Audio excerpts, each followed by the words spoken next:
कक्षा 10 के प्रिय छात्र छात्राओं, सामाजिक विज्ञान विषय की ऑनलाइन शिक्षण व्यवस्था में आप सबका स्वागत है। सामाजिक विज्ञान का यह महत्वपूर्ण चैप्टर है जो आपके सामने प्रस्तुत कर रहा हूं। जैसा कि कल मैंने आपको बताया कि भारतवर्ष में न्यायिक प्रक्रिया, न्याय प्रणाली, तो भारत में 3 प्रकार की न्याय प्रणाली है: सर्वोच्च न्यायालय, उच्च न्यायालय और जनपद न्यायालय।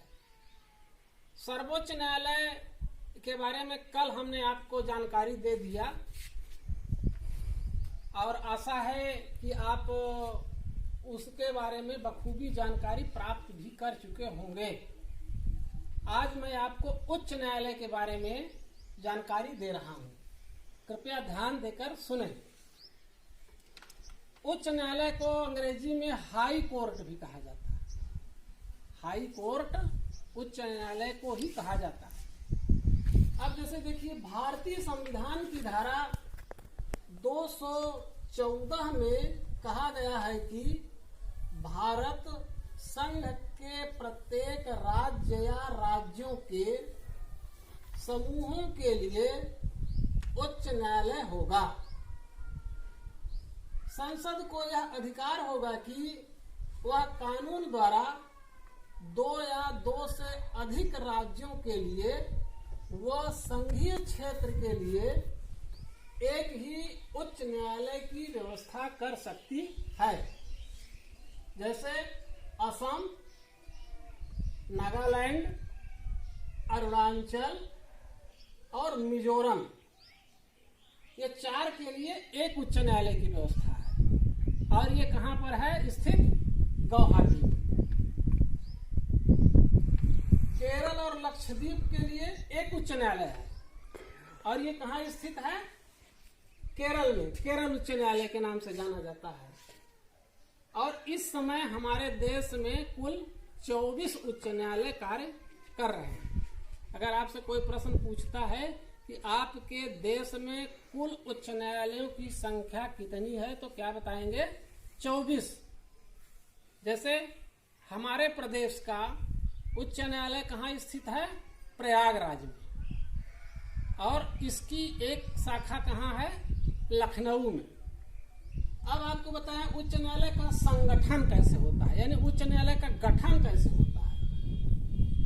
तो सबसे पहले देखिए, उच्च न्यायालय के मुख्य न्यायाधीश की नियुक्ति राष्ट्रपति महोदय सुप्रीम कोर्ट के मुख्य न्यायाधीश व राज्य के राज्यपाल के परामर्श से करते हैं। और अन्य न्यायाधीशों की नियुक्ति संबंधित उच्च न्यायालय के मुख्य न्यायाधीश के परामर्श से की जाती है। अब आगे देखिए, योग्यता। उच्च न्यायालय का न्यायाधीश बनने के लिए व्यक्ति में क्या योग्यता होनी चाहिए?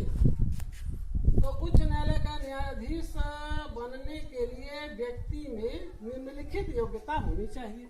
पहला तो हो कि भारत का नागरिक हो, उसकी आयु 62 वर्ष से कम हो, यानी 62 वर्ष से ज्यादा नहीं होनी चाहिए। तीसरा है वह 10 वर्ष तक किसी न्यायिक पद पर कार्य कर चुका हो। चौथा है वह एक या एक से अधिक उच्च न्यायालयों में कम से कम 10 वर्ष तक वकालत कर चुका। अब आपको कार्यकाल के बारे में जानकारी दें। जैसा कि आपको ऊपर बता दिए कि उच्च न्यायालय के न्यायाधीश 62 वर्ष तक अपने पद पर बने रह सकते हैं। फिर देखिए इनका वेतन और भत्ता।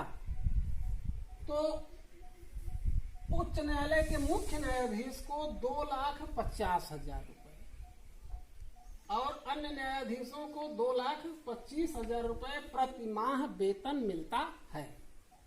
इसके अतिरिक्त इनको देखिए निःशुल्क आवास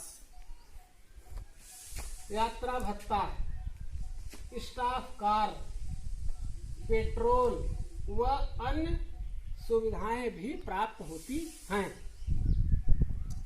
इतना होने के बावजूद ये जब अपने पद पर बन जाएंगे तो इनको शपथ लेनी पड़ती है। अब ये देखिए शपथ कहाँ लेंगे? राज्य के राज्यपाल के समक्ष न्याय पूर्वक कार्य करने व संविधान के प्रति श्रद्धा व निष्ठा रखने की शपथ लेनी पड़ती है। राज्यपाल महोदय आएंगे मुख्य न्यायाधीश को या अन्य न्यायाधीशों को भी संविधान के प्रति शपथ दिलाएंगे। यह संविधान में निष्ठा और श्रद्धा की शपथ दिलाई जाती है कि जो सही सही कार्य हो। आगे देखिए इनमें प्रतिबंध क्या है। संविधान के अनुच्छेद 220 के अनुसार यदि कोई उच्च न्यायालय का न्यायाधीश अवकाश ग्रहण करता है तो वह उसी उच्च न्यायालय में वकालत नहीं कर सकता, बल्कि अपने देश के सर्वोच्च न्यायालय में वकालत कर सकता है या अवकाश ग्रहण करने वाले उच्च न्यायालय से अलग दूसरे उच्च न्यायालय में भी वकालत कर सकता है, लेकिन जहां से अवकाश ग्रहण किए हैं वहां नहीं कर सकते। ये तो इनके लिए प्रतिबंध है। अब आप देख लीजिए स्थानांतरण भी होता रहता है इनका, उच्च न्यायालय के न्यायाधीशों का स्थानांतरण।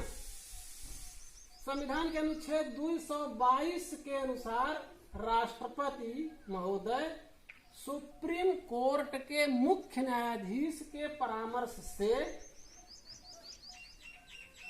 उच्च न्यायालय के न्यायाधीशों को स्थानांतरित भी कर सकते हैं, और जहां इनका स्थानांतरण कर दिया जाएगा वहां इनको जाना पड़ता है। तो इस तरह से हमने आपको उच्च न्यायालय का गठन बता दिया, उच्च न्यायालय का न्यायाधीश बनने के लिए योग्यताएं क्या होनी चाहिए, किसके समक्ष कौन सी शपथ लेते हैं, वेतन और भत्ते इनको क्या मिलते हैं और इन पर क्या प्रतिबंध हैं, ये भी जानकारी देते हैं। अब आशा यह है कि आपको उच्च न्यायालय के बारे में ये जानकारी प्राप्त हो गई होगी, और अगला चैप्टर अगले दिन बताएंगे। जनपद न्यायालय से संबंधित रूपरेखा और जनपद न्यायालय की कार्यप्रणाली बताएंगे।